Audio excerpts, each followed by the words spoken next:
Pada waktu itu, datanglah murid-murid itu kepada Yesus dan bertanya, "Siapakah yang terbesar dalam kerajaan sorga?" Maka Yesus memanggil seorang anak kecil dan menempatkannya di tengah-tengah mereka. Lalu berkata, Aku berkata kepadamu, sesungguhnya, jika kamu tidak bertobat dan menjadi seperti anak kecil ini, kamu tidak akan masuk ke dalam kerajaan surga. Sedangkan barang siapa merendahkan diri dan menjadi seperti anak kecil ini, dialah yang terbesar dalam kerajaan surga. Dan barang siapa menyambut seorang anak seperti ini dalam namaku, ia menyambut aku. Tetapi barang siapa menyesatkan salah satu dari anak-anak kecil ini yang percaya kepadaku, lebih baik baginya jika sebuah batu kilangan diikatkan pada lehernya, lalu ia ditenggelamkan ke dalam laut. Celakalah dunia dengan segala penyesatannya. Memang, penyesatan harus ada, tetapi celakalah orang yang mengadakannya. Jika tanganmu atau kakimu menyesatkan engkau, penggalah dan buanglah itu, karena lebih baik bagimu masuk ke dalam hidup dengan tangan kudung atau timpang, daripada dengan utuh kedua tangan dan kedua kakimu dicampakkan ke dalam api kekal. Dan jika matamu menyesatkan engkau, cungkilah dan buanglah itu, karena lebih baik bagimu masuk ke dalam hidup dengan bermata satu, daripada dicampakkan ke dalam api neraka dengan bermata dua. Ingatlah, jangan menganggap rendah seorang dari anak-anak kecil ini, karena aku berkata kepadamu, ada malaikat mereka di sorga yang selalu memandang wajah Bapakku yang di sorga, karena anak manusia datang untuk menyelamatkan yang hilang. Bagaimana pendapatmu? Jika seorang mempunyai 100 ekor domba, dan seekor diantaranya sesat, tidakkah ia akan meninggalkan yang 99 ekor di pegunungan dan pergi mencari yang sesat itu? Dan aku berkata kepadamu, sesungguhnya jika ia berhasil menemukannya, lebih besar kegembiraannya atas yang seekor itu daripada atas yang ke-99 ekor yang tidak sesat. Demikian juga Bapamu yang di sorga tidak menghendaki supaya seorang pun dari anak-anak ini hilang.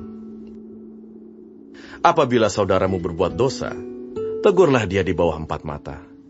Jika ia mendengarkan nasihatmu, engkau telah mendapatnya kembali.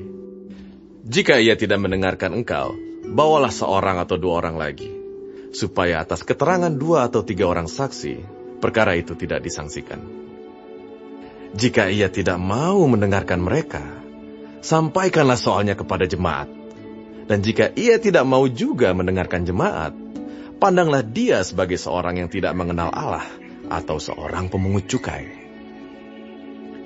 Aku berkata kepadamu, sesungguhnya apa yang kamu ikat di dunia ini akan terikat di surga, dan apa yang kamu lepaskan di dunia ini akan terlepas di surga. Dan lagi aku berkata kepadamu, jika 2 orang daripadamu di dunia ini sepakat meminta apapun juga, permintaan mereka itu akan dikabulkan oleh Bapakku yang di sorga. Sebab di mana 2 atau 3 orang berkumpul dalam namaku, di situ aku ada di tengah-tengah mereka.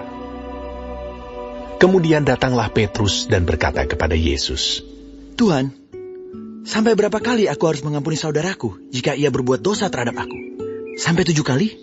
Yesus berkata kepadanya, Bukan, aku berkata kepadamu, bukan sampai 7 kali, melainkan sampai 70 kali 7 kali.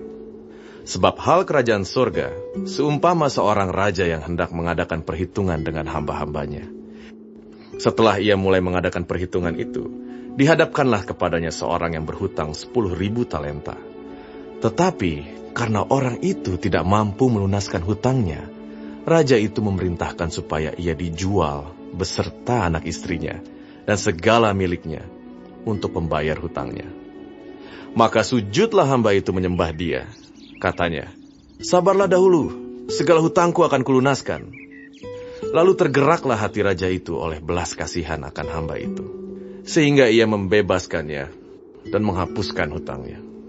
Tetapi ketika hamba itu keluar, ia bertemu dengan seorang hamba lain yang berhutang 100 dinar kepadanya. Ia menangkap dan mencekik kawannya itu.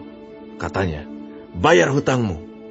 Maka sujudlah kawannya itu dan memohon kepadanya, "Sabarlah dahulu, hutangku itu akan kulunaskan."